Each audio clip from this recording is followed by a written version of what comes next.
16ನೇ ತಾರೀಕಿಗೆ ನಮ್ಮೆಲ್ಲರ ನೆಚ್ಚಿನ ಮುಖ್ಯಮಂತ್ರಿಗಳಾದಂತಹ ಸನ್ಮಾನ್ಯ ಶ್ರೀ ಸಿದ್ದರಾಮಯ್ಯಜಿಯವರು, ಉಪಮುಖ್ಯಮಂತ್ರಿಗಳಾದಂತಹ ಡಿ.ಕೆ. ಶಿವಕುಮಾರ್ ಅವರು ಬೀದರ್ ಜಿಲ್ಲೆಗೆ ಆಗಮಿಸಲಿದ್ದಾರೆ. ಈ ಜಿಲ್ಲೆಯಲ್ಲಿ ವಿವಿಧ ಇಲಾಖೆಗಳಲ್ಲಿ ಅಭಿವೃದ್ಧಿ ಪರ ಕೆಲಸ ಕಾರ್ಯಗಳಿದ್ದಾವೆ.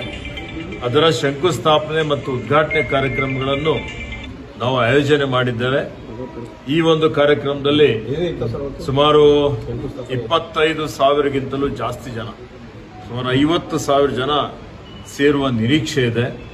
ಬಹಳ ದೊಡ್ಡ ಪ್ರಮಾಣದಲ್ಲಿ ಈ ಕಾರ್ಯಕ್ರಮ ಆಯೋಜನೆ ಮಾಡಲಾಗಿದೆ.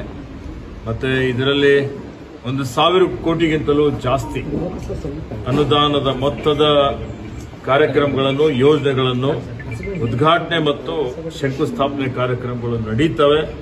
ಅದರಲ್ಲಿ ನೀರಾವರಿ ಯೋಜನೆ ಇದೆ, ಅದರಲ್ಲಿ ಜಿಲ್ಲಾಡಳಿತ, ಜಿಲ್ಲಾ ಸಂಕೀರ್ಣ ಇದೆ, ಕುಡಿಯ ನೀರಿನ ಯೋಜನೆಗಳಿದ್ದಾವೆ, ರಸ್ತೆ, ಚರಂಡಿ, ಶಾಲೆ ಕೋಣೆಗಳು, ವಸತಿ ಶಾಲೆಗಳು. ಇವತ್ತು ನಮ್ಮ ಅರಣ್ಯ ಇಲಾಖೆ ವತಿಯಿಂದ ಇವತ್ತು ನಾವು ಎಕೋ ಟೂರಿಸಂ ಪಾರ್ಕ್ ಶಂಕುಸ್ಥಾಪನೆ ಮಾಡ್ತಾ ಇದ್ದೇವೆ. ಹಲವಾರು ಕಾರ್ಯಕ್ರಮಗಳು, ಹಲವಾರು ಯೋಜನೆಗಳು ಇವತ್ತು ಸನ್ಮಾನ್ಯ ಮುಖ್ಯಮಂತ್ರಿಯವರ ಇದರಿಂದ ಅವರ ಮತ್ತು ನಮ್ಮ ಎಲ್ಲ ಸಚಿವರ ಸಂಪುಟದ ಅನೇಕ ಸದಸ್ಯರು ಈ ಒಂದು ಕಾರ್ಯಕ್ರಮದಲ್ಲಿ ಭಾಗವಹಿಸುವರಿದ್ದಾರೆ. ಇವತ್ತು ನಾನು ಪೂರ್ವ ಸಿದ್ಧತೆ ಸಭೆ ಕರೆದಿದ್ದೇನೆ. ಪೂರ್ವ ಸಿದ್ಧತೆ ಸಭೆಯಲ್ಲಿ ನಾವೆಲ್ಲ ಕೂಲಂಕುಷವಾಗಿ ಇದರ ಬಗ್ಗೆ ಚರ್ಚೆ ಮಾಡಿ ಇವತ್ತು ಬಹಳ ಶಿಸ್ತುಬದ್ಧವಾಗಿ ಈ ಜಿಲ್ಲೆಯ ಸಮಸ್ಯೆಗಳನ್ನು ಸನ್ಮಾನ್ಯ ಮುಖ್ಯಮಂತ್ರಿಗಳ ಗಮನದಲ್ಲಿ ತರ್ತೇವೆ. ಜಿಲ್ಲೆಯ ಅಭಿವೃದ್ಧಿ ಪತ್ರ ತೆಗೆದುಕೊಂಡು ಹೋಗುವಂತಹ ಕೆಲಸ ಎಲ್ಲರೂ ಒಗ್ಗಟ್ಟಾಗಿ ಸೇರಿ ಮಾಡ್ತೇವೆ.